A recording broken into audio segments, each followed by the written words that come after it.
Here's another exclusive clip from Wrestling Reality with Justin LaBar, brought to you by Gladiators of the Cage. Title versus title. First time ever somebody could be holding the WWE World Heavyweight Championship at the same time as the United States Championship. Here's why I think they're doing title versus title. This screams to me Money in the Bank. I don't see John Cena walking out having both of those titles.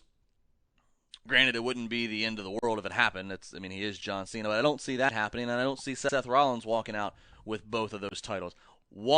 Whoever wins it, it's applicable any which way. Whether John Cena wins that world title and then Sheamus comes in, or whether Seth Rollins wins that wins the U.S. title and then Sheamus comes in, any which way, I don't see somebody getting out of the weekend. Maybe unless it gets held over to Monday because they don't want to. Actually, that's probably where it would be. They may not want to overshadow Taker Lesnar necessarily. I don't see anybody getting out of New York, out of that long stretch weekend, holding both U.S. and WWE World Heavyweight title. Maybe whoever wins that match, maybe they go into Raw holding both titles, and that's a big storyline to promote in that 24-hour window on USA Network and across social media. But I don't see how they could leave Raw still holding both titles. I think it just screams of the perfect opportunity for Sheamus to come in, because Sheamus is not the kind of he doesn't strike me as the type of Money in the Bank briefcase holder that they would let hold it and really milk it all the way till into next year. Rollins, it kind of made sense, the ultimate opportunist, being protected by the authority all through the time that he was. Sheamus just doesn't. Sheamus is a guy who, they're making sure he stays strong. He's getting, he's looking good in his bouts for the most part. I don't see him holding it for a very long time. I think that they might as well just strike.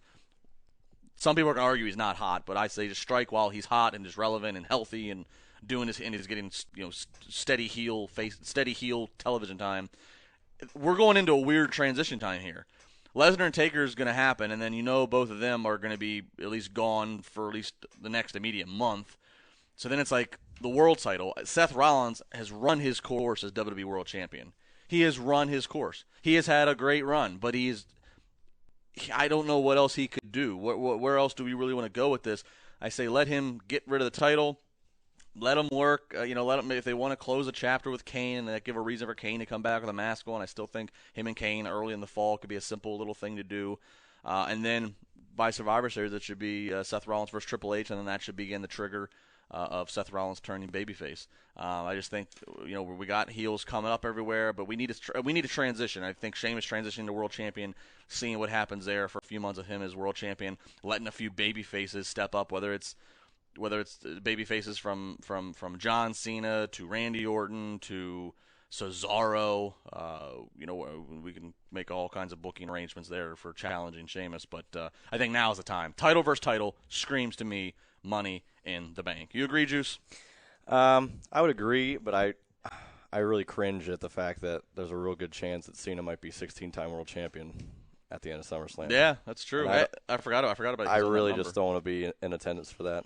What? No, don't start with me. Don't become the Cena hater that I just I'm not a Cena hater. It's just Well, he's going to get 16 eventually. Yeah, but he's not going to, it's not like he's going to just completely avoid, 16 for the rest of his career. He's going to get at least one more. And the thing is, they might mention it on the broadcast, but they haven't mentioned anything about that yet, where this is it. This could be a big... Actually, no, you're wrong. The reason I immediately knew that you're right on your count is because I think last week, actually, in the match that he broke his nose, Michael Cole said it. I don't remember what the context was of why he said it, but he said this is a guy who's he's one away from tying Ric Flair's career. He said it. Yeah. So, maybe it was just a stat. Obviously, Michael Cole always has little fun facts, so maybe he's just saying it to say it, but that doesn't necessarily mean it's an omen for what's to come.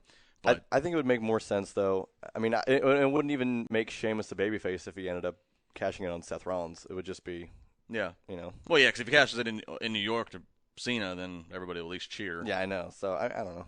We'll see. But then again, imagine Seth Rollins, but I don't think you could have John Cena would have to win. Yeah, John Cena would have to win that match because you're not going to have Rollins go from WWE World Champion then to U.S. Champion immediately. I just don't. That would be a little awkward. That's what I'm saying. This whole scenario. So it's almost like Rollins has to lose the title there.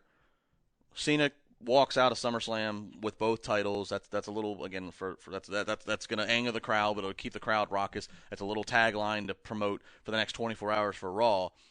John Cena's just made double history. He's tied Ric Flair, and he's the first to hold these two titles simultaneously, and then Sheamus somehow Maybe there's just like a non-finish and like DQ or something, or I don't know.